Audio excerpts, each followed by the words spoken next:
Камчыбек Ташиев абакта отурган Атамбаев менен жолукту. Бүгүн 25-декабрда УКМК төрагасы Камчыбек Ташиев УКМК тергөө камак жайында кармалып жаткан Алмазбек Атамбаевдин акыбалы менен таанышып чыкты. Бул тууралуу аталган мекеменин басма сөз кызматы билдирди. Маалыматка ылайык, атайын кызматтын башчысы Алмазбек Атамбаевдин кармалышынын абалы жана ден соолугу менен таанышты. Ошондой эле Атамбаев тергөө абагынын кызматкерлеринин камакта кармоо шарттары жана аракеттерине эч кандай дооматы жок экендигин айтып, ден соолугун начарлаганын билдирди. Буга байланыштуу Ташиев тиешелүү кызматтарга Атамбаевдин ден соолугунун абалын кылдаттык менен текшерип чыгууну, андан кийин зарыл болгон учурда аны медициналык мекемеге жаткыруу жөнүндө чечим кабыл алууну тапшырды. Булак Назар Ньюс-KG. Алмазбек Атамбаев Сокедос тарыхта саткынчылыкты, эки жүздүүлүктү, уурулукту дорма кылган сасык бир саясатчы катары калат. УКМКнын СИЗОсунда жаткан экс-президент Алмазбек Атамбаев кат жазып, анда мурунку мамлекет башчысы Сооронбай Жээнбеков менен достошкондон кийин алган сабактары жөнүндө айтып берди. Анын кайрылуусу Facebook социалдык тармагында тараган. Адвокат Замир Жоушев Facebooктагы баракчасында экс-президент мындай катты жазууну чечкендигин, анткени акыркы күндөрдө Атамбаевдин Жээнбековдон өч алгысы келгени тууралуу кептер тарагандыгын билдирди. Акыркы күндөрү Атамбаев Сооронбайдан өч алууну эңсейт экен деген маалыматтар эл арасында тарап жатат. Бул тууралуу гезиттен окуп билген Алмазбек Атамбаев өз ойлорун төмөндөгү текстте билдирет, деди Жоушев. Алмазбек Атамбаевдин жазган каты. Кээде бир көчөдө басып бара жатып байкабай боксак тепсилип аласың. Анан эптеп таманыңды жолго сүртүп алып, ары басып кетесиң. Мен үчүн Сокедос өмүр жолумда жолуккан ошондой бир ыплас нерсе. Ага убакыт коротуштун эме кажети жок. Өмүрдө жакшы нерселерге арнаш керек. Аны ансыз деле мезгил да, Кудай да жазылайт. Сокедос тарыхта саткынчылыкты, эки жүздүүлүктү, уурулукту норма кылган сасык бир саясатчы катары калат. Азыртадан эле эл арасында Кудай Сокедей достун сактасын деген сөз айтылып калды. Мындай жаман жаза ал үчүн да, урпактары үчүн да жок. Булак Кыргыз Today. Жалал Абадта тазалык ишканасында иштеген аялды сабап кетишти. Жалал Абад шаарында тазалык ишканасынын кызматкери Маргова Хакимова жумуш учурунда белгисиз киши тарабынан сабалды. Ал учурда ооруканада. Бул тууралуу Жалал Абад мэриясынын басма сөз катчысы Азамат Жээнбеков билдирди. Жээнбеков билдиргендей, белгисиз киши аялды ур-токмокко алып, милиция кызматкерлерине келгенге чейин качып кеткен. Жабырлануучу кесиптештеринин жардамы менен көрсөтмө бергенден кийин ооруканага жеткирилген.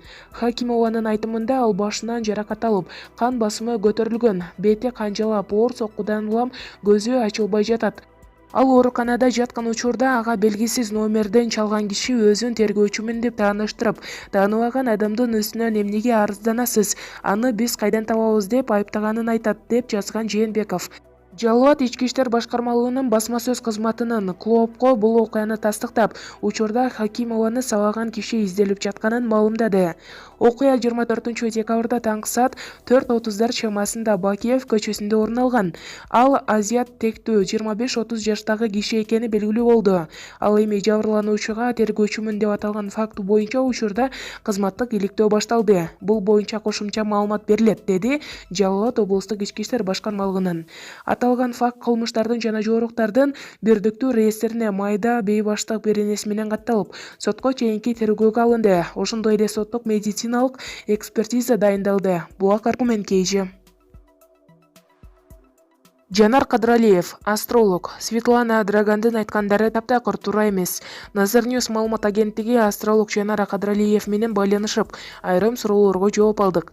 Жанар мырза, Россиянын астрологу Светлана Драган Садыр Жапаров жазында кызматтан кетет деген оюн айтты. Анын айтканынын чындыгы барбы? Анын айткандары туура келеби? Астролог Светлана Драгандын айткандары таптакыр туура эмес. Ал Россиянын башка күчтүү астрологдорунун алдында билим деңгээли дээрлик 0, билими начар жана сабатсыз.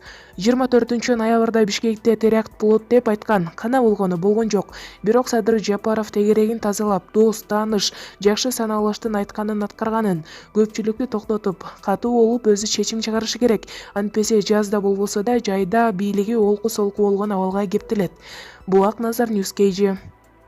Өмүрбек Текебаев: мен эч нерсеге карабай өз ишимди уланта берем. Бул мага каршы уюштурулган саясий буйрутма. Бул тууралуу Атамекен партиясынын лидери Өмүрбек Текебаев Кактус медиа маалымат агенттигине берген интервьюсунда билдирди.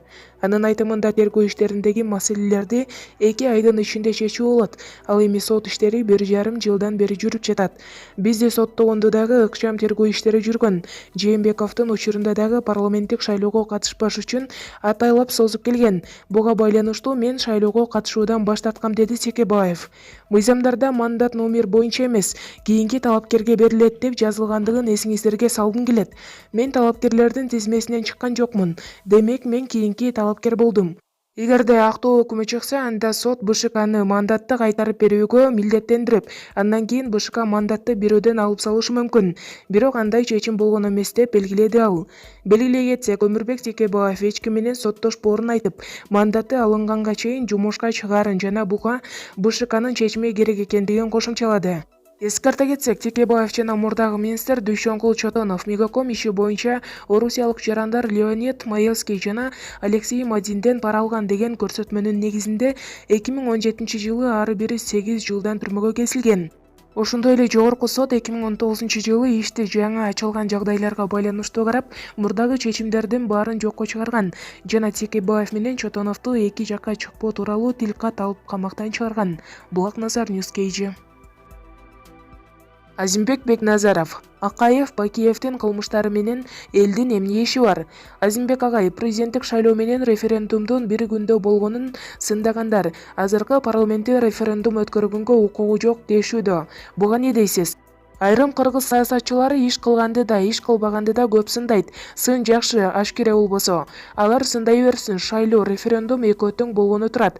Болгону туура тандайлы. Өмүрбек Текебаевдин парламенттик системаны сактап калалы дегенинен майнап чыгабы? Бизде парламенттик система болгондо мен дагы айтат элем, сактап калалы деп.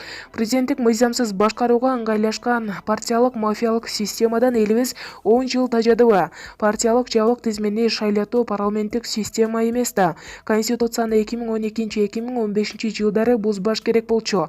Ошондой элибиз парламенттик системаны көрүп, билип калат эле. Уюштуруучулардын мыктылыгынан Садыр Жапаровдун эл менен жолугушуусуна эл селдей агылып келип жатабы, же анын сыры башкадабы?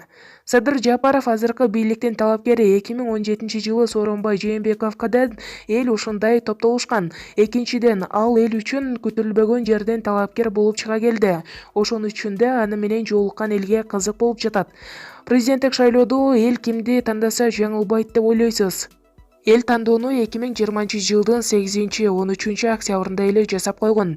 Азыр формалдуу жагы гана калды. Неге Мадымаровду көлгө киргизбейт экен деген ушак чыгып, элди удургутушту. Бул дагы шайлоонун шайкомдуу саясатына кирет, эптеп добуш алуу керек. Бирок элди бөлүп жаруудан, жиктелүүдөн кимиси болбосун этият бололу.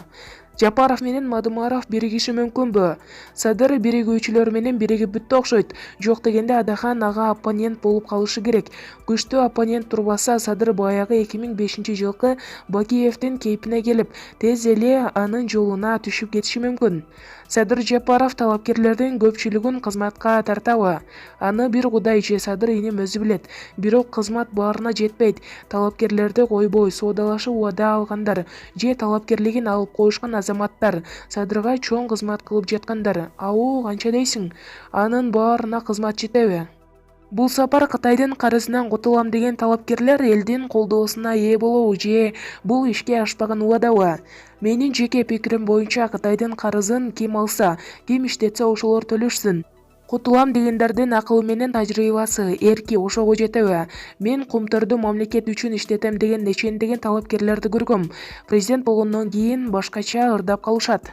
3 жылда ишимден жыйынтык чыгара албасам камап салгыла деген талапкерлер чыга баштады. Алардын сөзүнө ишенсек болобу? Муну шайлоодогу популисттик сөз деп туралы. 3 жыл эмес, 3 айдан кийин президентти камай турган дараметтүүлөр, сын айткандар анын айланасында калабы?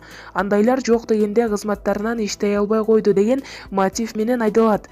Анан аны ким камайт? Ошон үчүн мен көп жылдан бери жок дегенде элди курултайда президенттин ар жылдык аткарган иштери боюнча отчетун угуп баа берип туралуучу деп 2010-жылкы конституцияга киргизсем да 10 жыл мыйзамды кабыл албай коюшпадыбы? Элдик курултай институту кирип, ал президенттин же кайсы бир бийликтин куралы болбой, жөн гана президенттин ишине баа бере тургандай ар жыл сайын өзгөчө маанилүү маселелер боюнча өтүүчү коомдук башталгычтагы, бирок чечими адилеттүү каралуучу уюм болсо анан ишенсе болот. Жаңы конституцияны даярдап жаткандардын көбүнүн түшүнүгүндө элдик курултайды кайсы бир бийлиги бар институтка айланткысы келүүдө. Баса, Садыр Жапаров эл менен болгон жолугушуусунда эл кечирсе, Акаев менен Бакиевди алып келем деди. Буга кандай комментарий бересиз?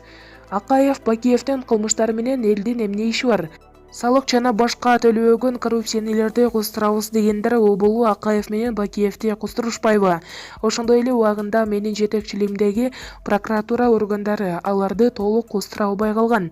Ошол иштер аягына чыгарылышы керек. Мисалы, Акаевди Кумтөр башка кен байлыктарды Бриштейн аркылуу чет элдиктерге саткан үчүн, колхоз, совхоз, завод, фабрикаларды жок кылган үчүн кустурсун.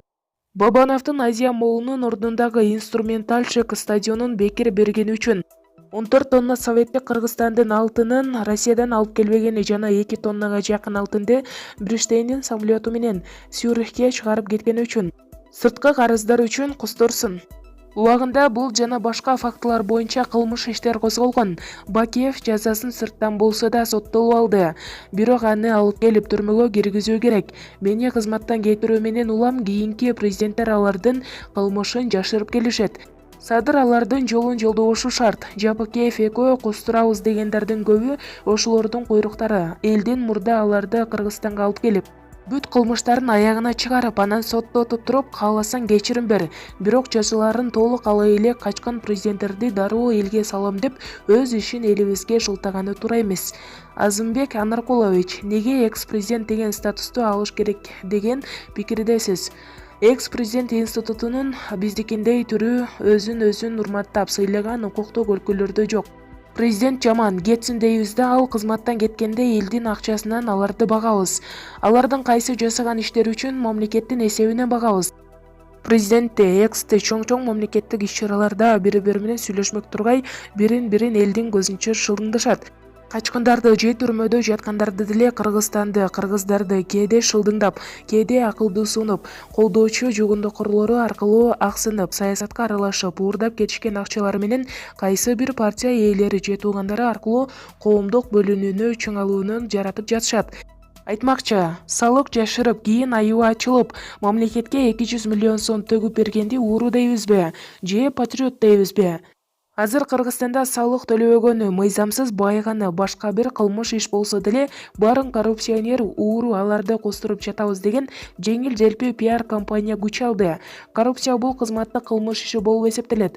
Ошол кызматтагы адам туруктуу өзү же башка адамдардын тобу менен мамлекетке же коомго атайлап оор зыян келтирсе коррупционер болот. Салыкты жашырса же өз убагында төлөбөсө штрафы менен кошо төлөйт. Ал коррупция же уурулук эмес. Өздөрү өз эрки менен төлөп жатса рахмат дейли да. Мурда жашырып келгени боюнча административдик чара деген бар. Ошону колдонушсун. Булак Азия Ньюс газети.